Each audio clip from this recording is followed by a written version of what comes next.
WhatsApp guys, welcome back once again. आज की कहानी जो हम आपके लिए लेकर आए हैं उसमें सिर्फ आप आज के समय नहीं बल्कि 1000 साल पहले की समय यात्रा करने वाले। तो चलिए शुरू करते हैं। डॉक्टर रिक मार्शल जो कि ये काफ़ी अच्छे रिसर्चर और साइंटिस्ट भी हैं, वो भी एक इंटरव्यू दे रहे हैं जहां पर पैट्रिक उनसे कुछ सवाल करता है। क्या सच में उन्होंने जो थ्योरीज लोगों को बताई है उसमें समय यात्रा की जा सकती है? तो रिक अपनी बातों को समझाना शुरू करते हैं और बताते हैं कि दुनिया में एक ऐसी जगह है जहां से हम इस संसार के किसी भी कोने में या समय में जा सकते हैं। लेकिन पैट्रिक उसकी इन बातों पर नकार देता है, जो देख रिक थोड़ा भड़क गया और कहा किसने कहा कि यह गलत है। तो पैट्रिक ने कहा कि स्टीफन हॉकिंग ने। उनका मानना है कि समय यात्रा जैसी कोई चीज़ है ही नहीं। जो इंसान जिस समय में है वो बस उसी समय को जी सकता है। अब इसी को लेकर रिक को आ जाता है गुस्सा और इंटरव्यू के बीच में ही उसकी और पैट्रिक के बीच में हाथापाई हो जाती है, जिसके कई लोग आकर छुड़ाते हैं। पर इस चीज़ को लाखों लोगों ने देख लिया था लाइव, जिससे कि रिक की इमेज पर गहरा प्रभाव पड़ता है और उसे जॉब से निकाल दिया जाता है। जिसके बाद अब वो एक टीचर की जॉब कर रहा है। वो ये काम सालों से करते हुए आ रहा है, पर अभी भी उसे अपनी उस थ्योरी को छोड़ना नहीं है, बल्कि उसी डिवाइस को बनाने में वो लगा हुआ है। तभी उसके पास एक पुरानी असिस्टेंट होली आती है जो उसके साथ काम करना चाहती है, क्योंकि उसे उसकी थ्योरी में शुरू से ही दिलचस्पी है। लेकिन अभी हाल ही में उसे ये फॉसिल पत्थर मिला है जो उनकी थ्योरी को सच साबित कर सकता है, क्योंकि ये दूसरी दुनिया का है। ये देख रिक भी सोच में पड़ गया कि ये कैसे हो गया, पर उसे कुछ कहा नहीं। लेकिन उसके जाने के बाद उसने उस फॉसिल में अपनी लाइटर लगाया, जो कि बड़ी आराम से फिट हो गया। फिर क्या था, वो अपने काम पर लग गया और जब कुछ दिन तक होली को रिक का कोई अता पता नहीं रहता तो वो सीधा उसके घर पहुंच जाती है, जहां वो बड़ी ही बेकार हालत में पड़ा मिला। लेकिन उसने वो मशीन बना ली जो देखकर वो बहुत ही हैरान हुई। फिर उसने कहा कि चलो हमें एक जगह चलना है। दरअसल वो उसे लेकर टेक्सास के एक बीहड़ में आई थी, जहां पर उसे वो फॉसिल पत्थर मिला था। यहाँ एक डेविल केव थी जो कि कुछ साल पहले एक आदमी ने खोज कर निकाली थी। अभी वहां का वो गार्ड वो लोग उसके अंदर घुमाने ले जाता है, तो यहाँ ये दोनों भी जाते। अंदर जाने पर इन्हें सच में एहसास हो जाता है कि ये केव सच में बहुत ही ज़्यादा पुरानी है। रिक अपनी वो मशीन को ऑन करता है, जिसके कुछ ही देर बाद वहाँ पर कुछ हलचल सी महसूस होने लगती है। गार्ड यानी कि जॉन वो कहता है कि मैंने कुछ नहीं किया, ये अपने आप हो रहा है। तब रिक को एहसास होता है कि असल में एक भूकंप आ रहा है। तभी इनकी बोट तेजी से आगे की ओर खींचना शुरू हो गई, जिसमें बहुत ही ज़्यादा ये घबरा गए और सोच में पड़ गए कि ये क्या हो रहा है। पर तब तक दोस्तों बहुत देर हो गई, क्योंकि कुछ ही देर बाद ये तीनों एक ऐसी जगह पर जाकर गिरे जहां से ये दूसरी दुनिया में पहुंच गए। शायद वो एक टाइम पोर्टल था। अब जब इनकी आंख खुली तो होली ने इन्हें बताया कि अब वो जिस जगह पर खड़े हैं वो असल में सेंटर ऑफ अट्रैक्शन है, यानी कि यहाँ से वो किसी भी पैरेलल यूनिवर्स में जा सकते हैं। जो सुन जॉन से ज्यादा तो रिक हैरान हुआ, क्योंकि उसने उस थ्योरी को सच साबित कर दिया जिसे सभी ने झूठ कहा था। पर इसके आगे क्या करना है, क्योंकि उसने उस थ्योरी को सच साबित कर दिया जिसे सभी ने झूठ कहा था। पर इसके आगे क्या करना है, क्योंकि जो इनके पास मशीन थी वो तो अब कहीं खो गई। यहाँ आने के दौरान तभी इन्हें कुछ दूरी पर 3 आदि मानव दिखाई देते, जो इंसान और बंदर दोनों ही लग रहे थे। अब मॉली हिस्टोरियन थी, उसे एंशिएंट लैंग्वेज बहुत ही अच्छे से आती है और उसी की मदद से वो उनसे मदद मांगती है और कहती है कि उन्हें यहाँ से बाहर निकलना है। पर उसके 2 साथी वहाँ से भाग जाते, लेकिन जो तीसरा वाला रहता है वो इनकी मदद करता है और खुद के नाम चाका बताता है। इसके बाद ये तीनों ही उसके पीछे जाने लगते हैं, लेकिन तभी ये सभी एक रेत के गड्ढे में गिर गए जहाँ चारों ओर हड्डियाँ पड़ी हुई है। अब यहाँ ये कुछ समझ पाते कि तभी एक रस्सी न जाने कहाँ से आती है, इन्हें जकड़ कर टांग देती है। जिसके बाद रिक को एहसास होता है कि वो जिस जगह पर है वो असल में किसी जानवरों का किचन है, और वो जानवर असल में डायनासोर है, जो कि अब उन्हें खाने के लिए उनकी ही ओर आ रहे। पर इसी में इनकी रस्सी टूट जाती है, जिससे शुरू हो गई भागम भाग। सभी जब आगे की ओर भाग रहे थे, पर एक मोड़ पर होली कुछ सबूतों को इकट्ठा करना चाहती है। इसीलिए वो डायनासोर की कुछ फोटोज को क्लिक करती है और फिर वहां से आगे बढ़ती है।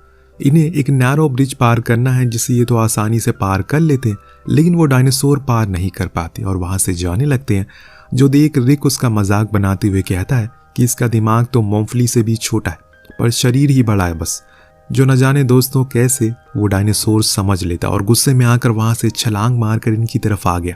पर इनकी किस्मत अच्छी होती है कि चाका को वहां एक गुफा के बारे में पता, जिसके अंदर वो इन्हें लेकर चला जाता है, जिससे कि इनकी जान बच जाती है। लेकिन वहां पर इन्हें उस गुफा में 2 लोगों के कंकाल मिलते हैं जो पायरेट हो सकते हैं, और तभी चाका होली को बताता है कि वो असल में अपने कबीले का प्रिंस है। लेकिन उसके कबीले के कुछ लोगों ने कुछ षड्यंत्र रचा और उसे यहाँ रेगिस्तान में मरने के लिए छोड़ दिया, जिसके बाद अब वो ऐसे ही अकेले भटक रहा है। इतनी में जॉन एक बक्सा लेकर आता है जो उसी गुफा से उसे मिला था, पर रिक फौरन उसे वहीं रखने को कहता है और समझाता है कि यहाँ की किसी भी चीजों को छूने की कोशिश मत करना, यह हमारे समय की नहीं है। उसकी ये बातें सुन जॉन पूछता है कि अगर तुम्हें इतना सब कुछ पता है तो ये बताओ कि वो डायनासोर ने तुम्हारी बात कैसे समझी। इसके जवाब में उसने कहा कि उसे कुछ नहीं पता, उसका दिमाग अखरोट की तरह है। डायनासोर असल में बल बुद्धि होते हैं, इसीलिए इतनी जल्दी मारे गए। पर तभी उनके ऊपर एक बड़ी सी चीज आकर गिरती है, जिसको देखने के लिए जब ये बाहर जाते हैं तो इन्हें वहां पर एक बड़ा सा अखरोट गिरा पड़ा मिलता है और सामने वही डायनासोर जो सुबह से इनका इंतजार कर रहा है। सुबह होने पर रिक को कुछ अजीब से विजन आते हैं, जैसे कि कोई है जो उन्हें बुला रहा है। वो अभी किसी जेल में बंद है और तभी उन्हें एक रोशनी दिखाई देती है जो कि जंगल के उस पार से आ रही है, जिसे देखकर रिक फौरन उसके पीछे जाता है। तो ये लोग भी वहां जाते हैं, जहां पर इन्हें एक अजीब सी जगह दिखती है, जिसके बीच में एक ग्लास मॉन्यूमेंट था, जिसे छूने पर इनकी आवाज ही चेंज हो जाती है। लेकिन तभी चाका इन्हें अपने आसपास देखने को कहता है, क्योंकि अब इनकी ओर ढेर सारे अजीब से दिखने वाले क्रिएचर बढ़ रहे, जो बहुत ही ज्यादा गुस्से में है। उनसे लड़ने के लिए होली के कांच का टुकड़ा निकालती है, पर तभी वहां उसे कांच के टुकड़े से लाइट रिफ्लेक्ट होती है और उस ग्लास मॉन्यूमेंट में एक गेट खुलता है, जिसके अंदर जाने पर ये सभी बच जाते हैं। लेकिन वहां पर रिक को वही चीज दिखती है जो उसे आज सुबह सपने में देखी थी। दरअसल यहाँ एक एलियन टाइप का आदमी कैद था, जो इन्हें अपना नाम लिजर्ड बताता और कहता है कि मैंने ही तुम्हें वो विजन दिखाया था ताकि तुम यहाँ पर आ सको। अब ये सुन रिक ने कहा कि आखिर तुम मुझसे क्या चाहते हो। तो लिजर्ड बताता है कि मैंने यहाँ पर खुद की मर्जी से बंद नहीं हूँ, बल्कि मुझे जान नाम के आदमी ने बंद किया है, जो तुम्हें भी मारने के लिए आ रही है। वो उसी की आर्मी थी, उसने हमारी दुनिया को खुद की मुट्ठी में कैद कर लिया और अब वो तुम्हारी दुनिया में आकर कब्जा करना चाहता है। लेकिन पूरे संसार में तुम अकेले ऐसे शख्स हो जो उसे हरा सकते हो। अब ये सुन रिक थोड़ा सोच में पड़ गया कि ये कैसे मुमकिन हो सकता है। तो लिजर्ड ने बताया, मुझे पता है कि तुमने उस फॉसिल पत्थर की मदद से एक एम्पलीफायर डिवाइस बनाया, जो अगर जान के हाथ लग गया तो उसकी मदद से वो किसी भी ब्रह्मांड में जा सकता है, जिसमें सबसे पहले तुम्हारी दुनिया है। इसीलिए अगर अपनी दुनिया को बचाना चाहते हो तो सबसे पहले उस डिवाइस को ढूंढो और फिर मुझे ला कर दे दो। अब ये जानने के बाद रिक तो खुद को किसी सुपर हीरो की तरह समझने लगा, क्योंकि अब उसे पूरे संसार को जो बचाना है। लेकिन उसके दोनों साथी होली और जॉन लिजर्ड की बातों पर यकीन नहीं करते, क्योंकि उन्हें नहीं पता कि वो सच बोल रहा है या फिर झूठ, क्योंकि इससे पहले वो कभी उसे मिले ही नहीं। लेकिन रिक तो अपनी ही धुन में था, उसे अब ब्रह्मांड को जो बचाना है, तो अब वो किसी भी कीमत पर सुनने वाला किसी की नहीं है। इसीलिए उसके दोस्त भी अब उसी के पीछे पीछे जाने लगते हैं। पर इन्हें अगर उस डिवाइस को ढूंढना है तो सबसे पहले इन्हें भी किसी प्रकार से उन डायनासोर से बचना होगा, जिसके लिए रिक एक बहुत ही बेहतरीन प्लान लेकर आया है। उसने अपनी रिसर्च में पाया कि डायनासोर अपने टॉयलेट की स्मेल से बहुत दूर भागते, और इसीलिए उसने खुद के ऊपर एक कैन टॉयलेट उलट लिया, वो भी डायनासोर का। पर इससे उसकी आंखों में खूब जलन हुई। इसके बाद वो ठीक हो गया। ऐसा उसने औरों को भी करने को कहा, लेकिन किसी को उसकी इस थ्योरी पर कतई भरोसा नहीं था। सभी ऐसे ही बाहर आ गए तो वहां से पहुंचे एक ऐसी जगह पर जहां अगर कोई भी किसी पैरेलल यूनिवर्स से चीज खोती है तो यहाँ पर आकर गिरती है। इन्हें लगता है कि यहाँ पर इनका वो डिवाइस भी आया होगा, लेकिन इससे पहले एक पोर्टल खुलता है जिसमें से आइसक्रीम स्टॉल आकर गिरी। उसके अंदर बैठा हुआ आदमी को कुछ पता नहीं है कि असल में वो वहां पर कैसे आ गया। इतने में जॉन आइसक्रीम खाने चला जाता है, लेकिन रिक उसे मना करता है, क्योंकि उसके जाने से पहले वहां पर कुछ मेहमान आ गए जो आइसक्रीम से ज्यादा उस आदमी के शौकीन थे, यानी कि वो डायनासोर के बच्चे जो उस इंसान के हाथ पैर सब नोच ले जाते। लेकिन उसके बाद आते हैं जो बड़े वाले, जो आपस में ही लड़ रहे होते।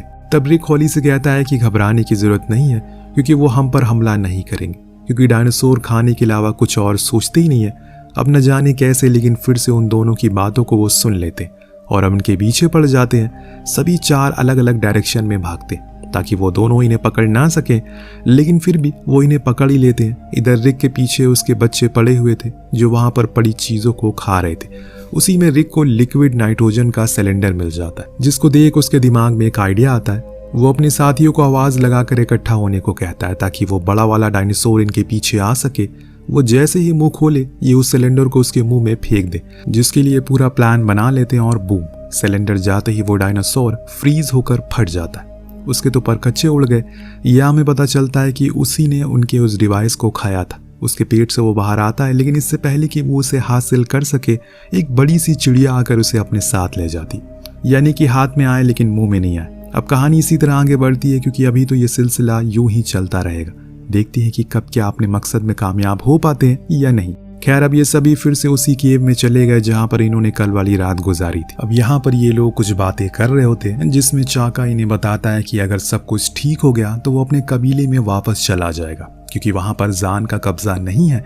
इतने में अचानक इन्हें कहीं से एक गाने की आवाज आती है जो सुन रिक के कान खड़े हो गए क्योंकि ये साउंड तो उसके ही डिवाइस से आ रही है, मतलब कि वो कहीं आस पास ही है। और इसीलिए ये लोग उस आवाज का पीछा करते वो उस जगह पर पहुंच गए जहां पर इन्हें वो डिवाइस मिल गया। जब इन्होंने उसके आसपास देखा तो वहां पर ढेर सारे डायनासोर के अंडे थे और नीचे खौलता हुआ लावा।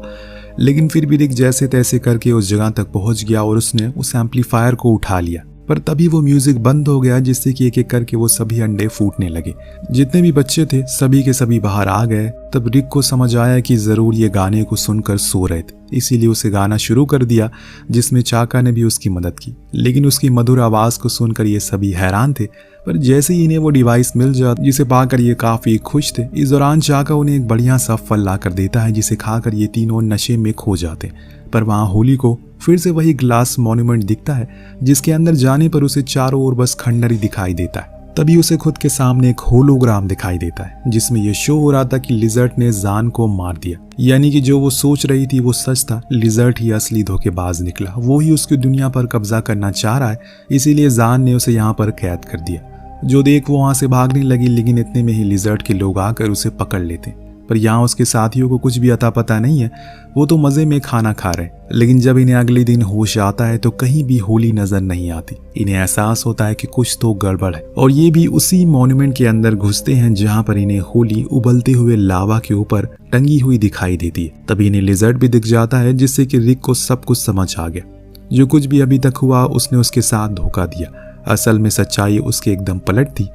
रिक सबसे पहले तो किसी भी हाल में होली को बचाता है, जिसके बाद वो वहां पर खड़े लिजर्ट के आदमियों को मारता है। उसी की बहादुरी को देखकर होली उसे किस कर लेती है, लेकिन तभी इन्हें पता लगता है कि लिजर्ट ने चाका को बंदी बना लिया और अब उसके पास वो डिवाइस है जिसकी मदद से वो कहीं भी ट्रैवल कर सकता है। रिक उससे वो छीनने की कोशिश करता है लेकिन कर नहीं पाता क्योंकि उसके जाने की कुछ ही देर बाद वो बड़ा वाला डायनासोर वहां आ जाता है जो इन पर हमला करने ही वाला होता है कि तभी रिक एक रॉड लेकर उसे लड़ने के लिए जाता, पर गलती से वो उसी के मुंह में चला गया जिसको खाते हुए वो डायनासोर आराम से वहां से निकल गया। उसके बाद हम देखते हैं कि लिजर्ट ने अपनी पूरी फौज बनाई है।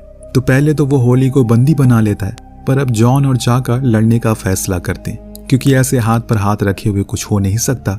लेकिन तभी वहां पर रिक उस डायनासोर की सवारी करते हुए आता है। उसको जिंदा हुआ देखकर सभी हैरान थे।